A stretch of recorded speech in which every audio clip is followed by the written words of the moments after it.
It was a still, uneasy night at Ellie Weik's home. At 23, she had developed a ritual before going to sleep, taping her bedroom curtains shut. For months, someone had been tormenting her, disturbing messages from throwaway accounts, eerie comments that suggested they were watching her, and even recordings taken from outside her window. Ellie was frightened, though she tried to keep herself steady. That evening, she believed she was chatting online with a friend. She mentioned being alone, winding down for the night, never realizing the person on the other end wasn't who she thought. By the next morning, Ellie had gone silent. Her phone rang without answer. Her car remained in the driveway. It was as if she had vanished without a trace. What followed would grow into an enormous search effort, unsettling revelations, and a case that shook the community, leaving many wondering how the warning signs had gone unnoticed. This is the story of Ellie Weik, a case marked by red flags, digital footprints, and lingering questions that still don't have clear answers.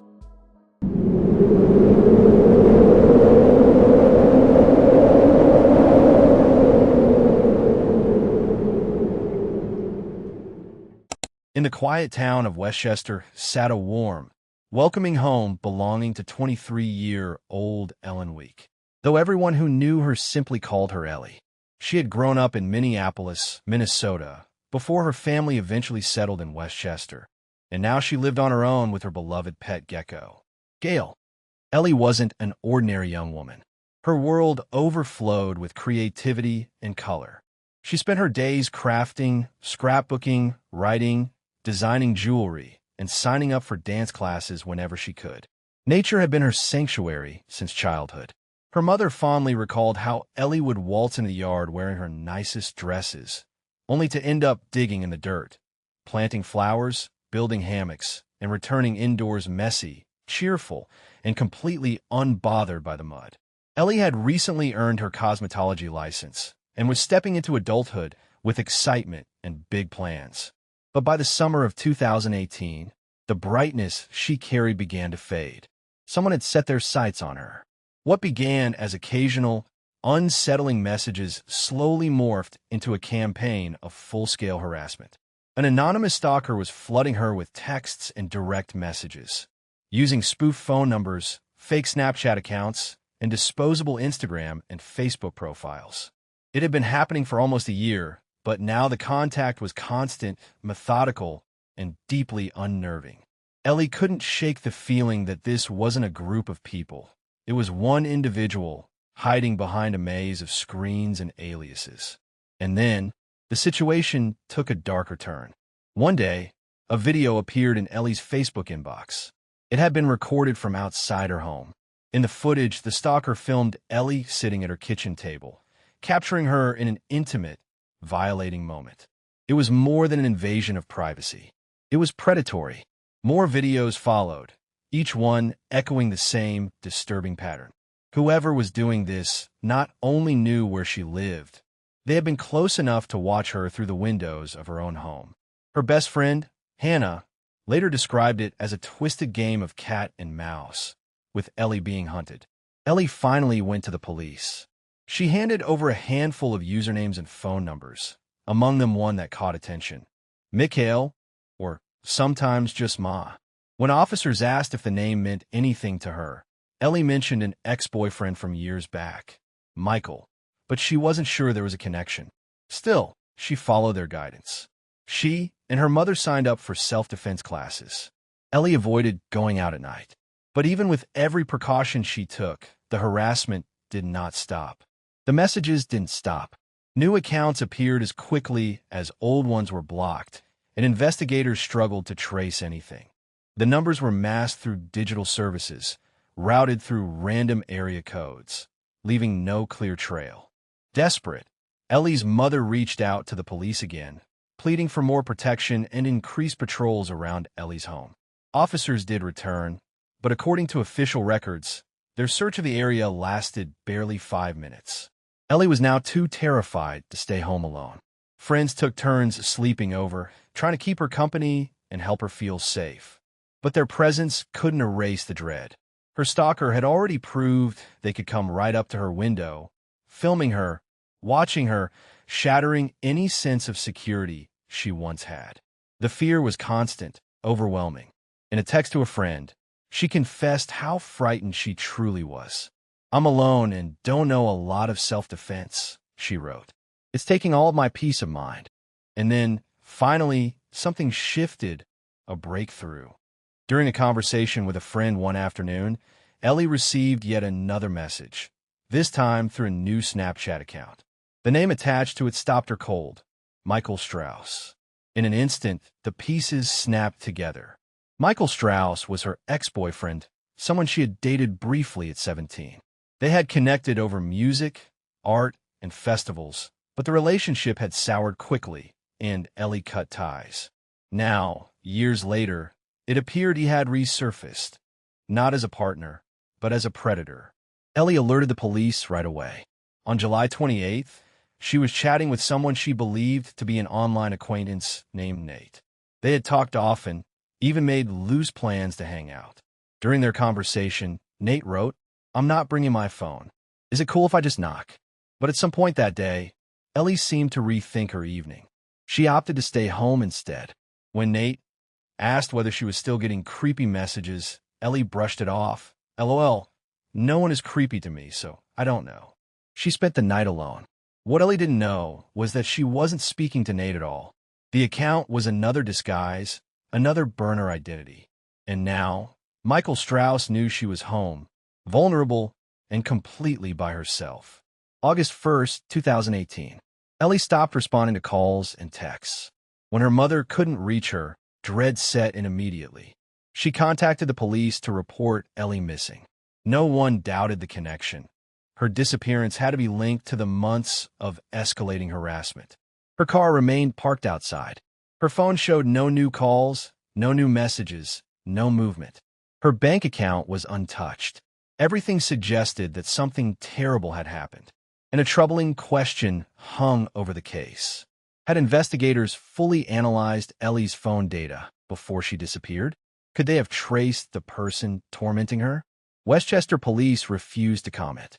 In the weeks after Ellie vanished, investigators kept collecting information, but the case was still officially labeled telecommunication harassment. Not stalking, not threats, not danger. That misclassification would soon become a critical failure. But there was one important lead. One of the phone numbers linked to the fake Nate account, the same account that deceived Ellie on the night she went missing, used a 213 area code. The number had been purchased through a website known for selling temporary, disposable phone lines. It carried no user information, showed no activity after the night Ellie disappeared, and wasn't linked to any other device. Still, investigators didn't give up. 2 weeks into the search, detectives managed to pull additional data from the service that sold the number. The account used to buy it included a unique username, a sign-up date, and a last login timestamp. And most critically, it was tied to an email address, one that belonged to Michael Strauss, Ellie's former boyfriend. Michael's history was troubling. His criminal record stretched back a decade, including charges for burglary, drug possession, identity theft, and, significantly, public indecency. That 2015 indecency charge had resulted in a court-ordered mental health evaluation and a year-long treatment program. But even as Ellie was still alive, pleading for help, Michael had already begun targeting other women. Just 53 minutes after sending the final message to Ellie from the 213 number, he created a brand new temporary account through the same service. It was chilling evidence of a pattern, one he had no intention of stopping. After 23 days of searching, authorities confirmed the news everyone had been fearing. A body discovered in a field in Liberty Township was identified as Ellie Weik. Her remains were found off Milliken Road, wrapped and restrained, with signs indicating she had been asphyxiated. Even more disturbing was the location. The field was within walking distance of Michael Strauss's home. At 4 a.m. the next morning, Westchester police arrested 29-year-old Michael Strauss. A tip had guided investigators to the exact field where Ellie had been found. Authorities canvassed the area using drones, helicopters, and officers on foot. What they uncovered confirmed their worst suspicions. Michael Strauss was placed on a $4 million bond while detectives executed a full search of his home, devices, and online activity. And then the evidence began to flood in. From Google alone, investigators discovered a deeply disturbing trail of search terms. Michael had looked up phrases such as "how long does a dead body smell?", "missing girl in Hamilton", "missing girl in Westchester, Ohio", and even Ellie's full name. He had researched the Cincinnati Strangler, and in the days leading up to Ellie's disappearance, searched for guides on prison survival. Phrases like "how to survive prison" and "survivor's guide to prison". Even more alarming were his sexualized and predatory searches, including topics related to assaults on joggers and searches asking where women run in Westchester. Detectives later stated that some additional searches were so disturbing they chose not to release them publicly. But Michael's behavior wasn't limited to online searches. Investigators uncovered dozens of videos he had secretly recorded of women jogging, sometimes following them in his car, other times lurking near parks. When questioned, he admitted without hesitation that he filmed women whenever he found them attractive, regardless of where they were. The most damning digital evidence came in the form of a screenshot saved on his phone, an image from Google Maps showing the exact field where Ellie's body would later be discovered. When confronted about this, Michael offered an unbelievable explanation. He claimed he was working on a script and that the field was part of his research, citing his supposed involvement in the film industry. But investigators had already seen more than enough. During the search of Michael's home, they made a disturbing discovery. Inside his art portfolio, they found Ellie's driver's license, a lock of her hair, and her pink necklace. Items he had placed inside a small metal tin, which he chillingly described as a tribute. Detectives' patience quickly wore thin. They confronted him directly. "Why do you have Ellie's ID? Her jewelry? Her hair?" Michael responded with a twisted attempt to reframe the situation. He claimed that Ellie had willingly agreed to participate in an extreme video project he said he was being paid to produce. According to him, everything had been consensual. He alleged that during filming in his basement, Ellie accidentally suffocated while a plastic bag was over her head. He insisted the camera had been recording and that her death was captured on video. He claimed he panicked afterward, deleted the footage, and threw away the memory card. But investigators found no evidence of any recording, no camera, no memory card, nothing to support his account. What they did find were handcuffs still attached to a bed frame in his basement. There was no version of events in which Ellie had willingly gone to Michael's house, let alone ended up there wrapped in a blanket with zip ties around her wrists. The evidence made the truth unmistakable. Ellie had been deceived, abducted, and killed. Michael Anthony Strauss was formally charged with the murder of Ellie Weik. As the case unfolded, a painful reality became clear. The justice system had missed multiple opportunities to step in. Moments when Ellie's fear could have been taken more seriously, when deeper investigation might have exposed the danger she was in, when Michael could have been stopped before he had the chance to harm her. But now it was too late. The world had lost Ellie, a bright and creative young woman whose life radiated warmth, imagination, and kindness. With Michael Strauss in custody, the investigation into Ellie Weik's death entered its final phase. Law enforcement confirmed that this was no longer a harassment case. Michael was now being charged with murder. During a press conference, authorities paused to thank the public. It was Ellie's friends, her community, and a flood of detailed tips that helped investigators piece together such a complex and devastating case. Their determination and support had played a crucial role in uncovering the truth. The case quickly grew far beyond what the Westchester Police Department could handle alone. Its digital complexity, emotional weight, and wide investigative scope required a larger team. Multiple agencies stepped in to assist. The Bureau of Criminal Investigation, the Butler County Sheriff's Department, the Department of Natural Resources, and even the FBI's Major Crimes and Behavioral Science units. A specialized digital forensics team was also brought in to trace the online accounts and communication patterns tied to the harassment. Michael Strauss, 29, was eventually indicted by a grand jury on 9 separate charges: aggravated murder, 3 counts of evidence tampering, menacing by stalking, petty theft, abuse of a corpse, and gross abuse of a corpse. Ellie's funeral was not a traditional day of mourning. Her family and friends chose, instead, to create a celebration that honored who she truly was. Guests were encouraged to wear tie-dye, Ellie's favorite, and to bring an item to contribute to a memorial scrapbook. People played drums, created music, and planted seeds for flowers and trees. It was a tribute rooted in color, creativity, and community, just like Ellie. The next day, the memorial continued. More than 100 people gathered to honor her life, releasing balloons into the sky as a symbolic gesture, letting go of fear, sorrow, anger, and the pain of the previous weeks. For a moment, it allowed her loved ones to breathe, to feel connected, and to remember Ellie not for how her life ended, but for how brightly she lived. A friend shared a tearful smile as she remembered Ellie's neon yellow lipstick, something only Ellie could wear so confidently. Another described her as joy personified. People said she was love, music, laughter, and pure light.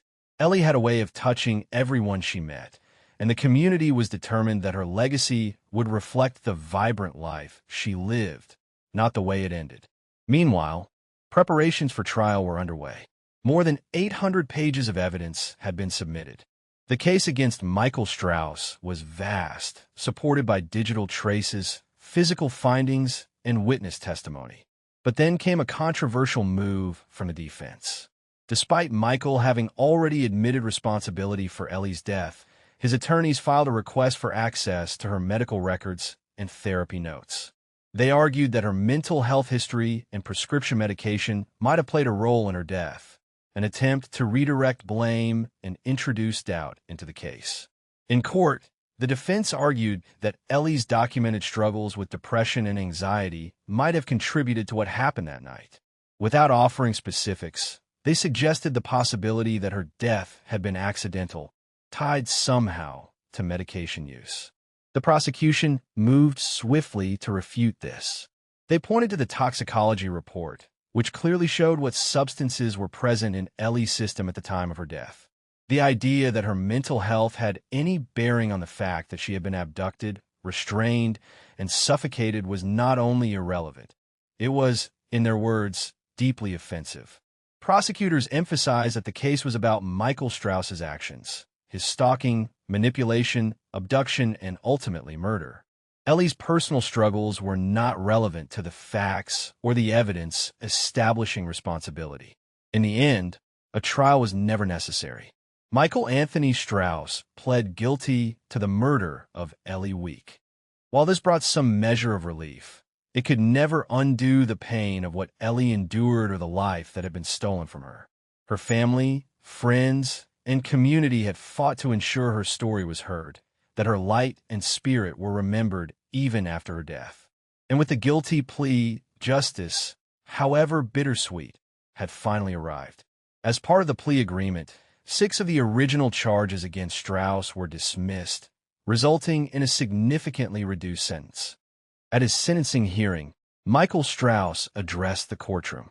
He claimed he had never intended to harm anyone and expressed regret for his actions, calling himself a failure to Ellie, to society, to his own family, and to hers.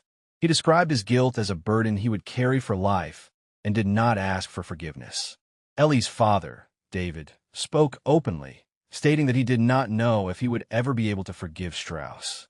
Michael's mother also addressed the court, offering condolences to Ellie's family and expressing her own anguish over what had happened. She urged the judge to impose the maximum penalty allowed under the law. The judge did just that. Michael Strauss was sentenced to 15 years to life for aggravated murder, 18 months for menacing by stalking, and 1 year for abuse of corpse, with all sentences to run consecutively. Accounting for time already served, he will be eligible for parole in 2036, with another opportunity in 2041. The judge noted that the case did not meet the legal threshold for a life sentence without the possibility of parole, despite the gravity of the crime. The motive behind Ellie's murder was never fully established. The prosecution described it as an act of perversion, arguing that Michael had planned, directed, and carried out a twisted, staged event with himself as the central figure. Investigators emphasized that Ellie had taken all appropriate steps to protect herself, reporting the harassment, documenting threats, and seeking support. But tragically, it had not been enough to prevent her death. Despite the guilty plea and sentencing, the system had failed to prevent Ellie's murder. An internal review of the Westchester Police Department resulted in disciplinary action. Officer James Thomas received a 40-hour unpaid suspension after investigators determined he had failed to follow proper procedures when Ellie filed her initial harassment report in April 2018. The review found that Thomas neglected to document critical details, including Michael Strauss's name, address, and his connection to Ellie as her ex-boyfriend. Key pieces of evidence, emails, videos, and text messages, were not added to the official report. This lapse in urgency and procedure may have contributed to the tragic outcome. Newly released court documents also revealed troubling claims. Michael allegedly told a fellow inmate that Ellie was not his first victim, claiming he had previously killed another woman named Shell and disposed of her body in a creek. The story bore striking similarities to the circumstances surrounding Ellie's death, but authorities could not confirm Shell's identity or verify the confession. Additional suspicions about Michael's involvement in other incidents remain under investigation. In January 2018, a female jogger was attacked along her usual running route by a man wearing a black hoodie and face mask. She managed to escape, and while the attacker was never identified, the circumstances aligned with Michael Strauss's known patterns of behavior. During the investigation, police recovered dozens of videos Michael had secretly recorded of women jogging. He appeared to have an obsessive fixation on following and filming female runners, sometimes from inside his car, other times from public spaces. Authorities believe it is possible there were additional victims, and the full scope of Strauss's actions may never be fully known. Stalking is a pervasive issue in the United States, affecting millions each year, and it is often a precursor to more serious violence. In many cases of homicide involving women, prior stalking behavior has been documented. Ellie Weik's story is part of this larger reality, a reality in which repeated warnings go unheeded and preventative systems fail. Despite reporting her stalker, providing evidence, and asking for help, Ellie was left vulnerable. Her death profoundly impacted her family, friends, and the wider community. A rainbow appeared in the field where she was found, a symbol her family cherishes as part of her memory, alongside the bright, creative, and joyful life she lived. Ellie's legacy continues through tributes, memorials, and ongoing advocacy efforts. Her story remains a stark reminder of the devastating consequences when warnings are ignored and protections fail. Thanks for listening to Bleak True Crime. If you're fascinated by real-life mysteries and chilling cases from around the world, explore our channel for more in-depth true crime stories. Hit subscribe so you don't miss our next gripping investigation.